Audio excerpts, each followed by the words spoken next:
Hi, this is Pete Duel. If you're wondering about why my voice sounds a little different, I've had laryngitis for about 4 or 5 weeks. I don't know how to really get rid of it. Anyway, I'd like to rap with you about land, air, nature in general.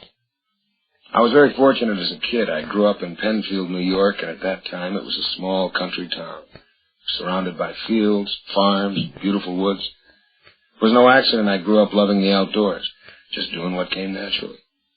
To make things even better, our vacation time was spent by a lake in northern Ontario, where my brother, sister, and I swam, fished, hiked, and just goofed all summer long. A country almost too lovely to describe. Things have changed a great deal since then. It hasn't been that long. Penfield is no longer a small country town. There are a few open fields left, and the woods have been pushed back more each year. But it will always be home, a part of me, because I grew up there. I suppose it's the same for most of us.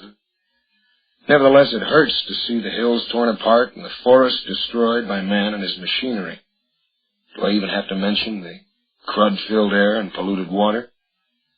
Whenever I get the chance, and that isn't too often now that we're making Smith & Jones, I desert Hollywood and head for the mountains and keep going until I'm far away from the city society that pollutes the senses. I get away from man-made sounds that blast the ears, air that clogs the lungs, billboards that offend the eyes, and I search for air that you can't see, natural colors to trip on, and the fragrance of wildflowers, trees, lush meadow grass. I want to enjoy these things as long as I can. At the rate things are going, it might not be too much longer until nothing is left, unless you and I take it upon ourselves to do something about it. We're in trouble. Our complacency has gotten us there. We've all sat back and enjoyed our super-amplified, non-returnable luxury without any consideration of the damage being done. It has taken us 200 years to get where we are now. I wonder how long it'll take to clean up the mess we've ended up with. Will it be cleaned up in time for our children? I doubt it. But we can try, can't we? I believe it's our duty to try, regardless of our chances for success. The future of this country and the rest of the world is in our hands. The environment has got to be cleaned up, and it will be, through the unified efforts of young people like you. You know, I've learned a lot about ecology simply by reading some of the many paperbacks available on the subject. You owe it to yourself to learn more about how you can help clean up the mess that past generations started and the present generation seems willing to perpetuate. I wish I had the opportunity to speak to the students of every school in this country, to encourage them to start a committee on ecology. It's not hard to set up, and the list of beneficial projects you could take on is a long one. You'd find they can not only be satisfying, but interesting, and even fun. Concern for the environment is not a fad, no matter what anybody tells you. It's not something to be involved in today and forgotten tomorrow. It has got to be a continuing fight to make this country a healthier, more beautiful place to live in, for us today and for our kids a few years from now. There are a number of ways I try to help in ecology every day. For instance, I try to buy foods and drinks in glass containers, as glass is easier to recycle. I stay away from cans that can't be reused. I try not to use plastic eating utensils, styrofoam cups that are just thrown away after one usage. I give up my time to ecological groups every chance I get. Now, this all sounds very small because it's just one person. But if we all did it, if we multiplied that by millions, can you imagine what it would accomplish? Can you imagine what would happen if we refused to buy a manufacturer's product because it polluted our environment? They would have to change their products and their packaging, which would make our environment a safer place in which to live. That might hurt their business for a little while, just long enough for them to make the changes that are necessary. I'm more concerned about your health and my health than their business.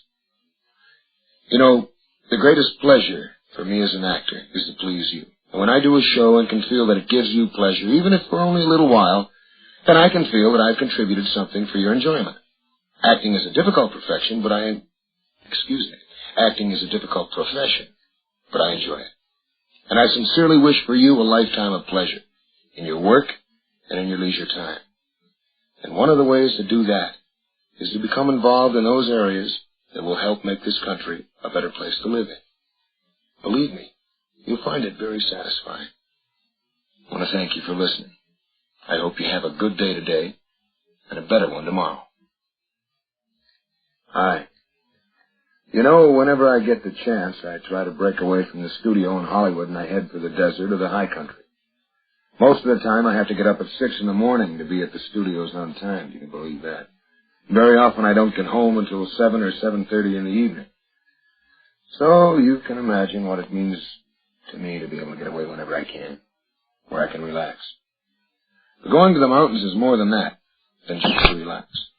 It gives me a chance to experience firsthand the natural environment, to visualize what it must have been like in this country 100 years ago, and to sadly wonder what it will be like 100 years from now if we don't do something about it.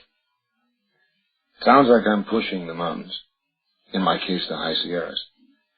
But what I'm really pushing is any place, anywhere in this country where you can go and enjoy nature as it once was and should still be.